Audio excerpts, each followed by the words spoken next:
రాష్ట్ర పరిశ్రమల మంత్రి టీజీ భరత్. కానీ పారిశ్రామికవేత్తలను ప్రోత్సహించాలంటే ఒక పెద్ద తలకాయ కావాలి. చంద్రబాబు గారికి మిగతా పనులు సరిపోతున్నాయి. లోకేష్ ఇప్పుడు ఆ పనిలోనే ఉన్నారు కంటిన్యూస్గా.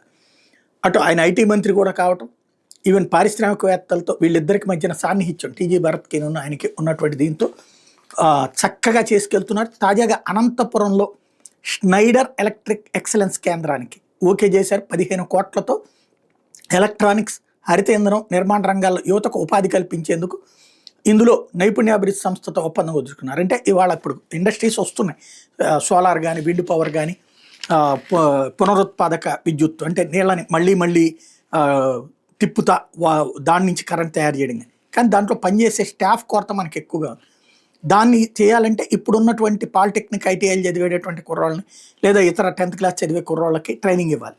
అందుకు గాను ఇప్పుడు స్నైడర్ ఎలక్ట్రిక్ ఎక్సలెన్స్తో ఒక ఒప్పందం, అట్లాగే రాష్ట్రంలో ఐటీ పరిశ్రమల అవసరాలకు అనుగుణంగా అడ్వాన్స్డ్ టెక్నాలజీతో యువతకు శిక్షణ ఇచ్చేందుకు ఒరాకిల్తో ఇంకొక ఒప్పందం తీసుకొచ్చారు. అడ్వాన్స్డ్ టెక్నాలజీలో యువతకు శిక్షణ ఇచ్చేందుకు గాను ఒరాకిల్ ప్రతినిధులతో కుదిరినటువంటి ఒప్పందం మరొకటి. మొదటి ఏడాది 1,00,000, రెండో మూడో ఏడాదిలో 1,50,000 మంది చెప్పును మొత్తం 4 లక్షల మందికి ఒరాకిల్ మైలెర్న్ డిజిటల్ ప్లాట్ఫామ్లో శిక్షణ ఇస్తారు. Oracle cloud essentials, OCI, AI foundation, data science, cloud security, curated learning paths మీద శిక్షణ ఉంటుంది.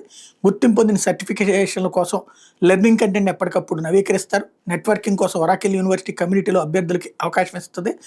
అదే సందర్భంలో అభ్యర్థులు ఎలాంటి ఫీజు చెల్లించాల్సిన అవసరం ఉండదు. ఒరాకిల్ అందించే సేవల కోసం ఏపీ SSDC ప్రత్యేకంగా వెబ్సైట్ కూడా రూపొందిస్తుంది. కార్యక్రమంలో ఇవన్నిటిని కూడా చేసుకొస్తున్నారు. చాలా మంచి ఆలోచన.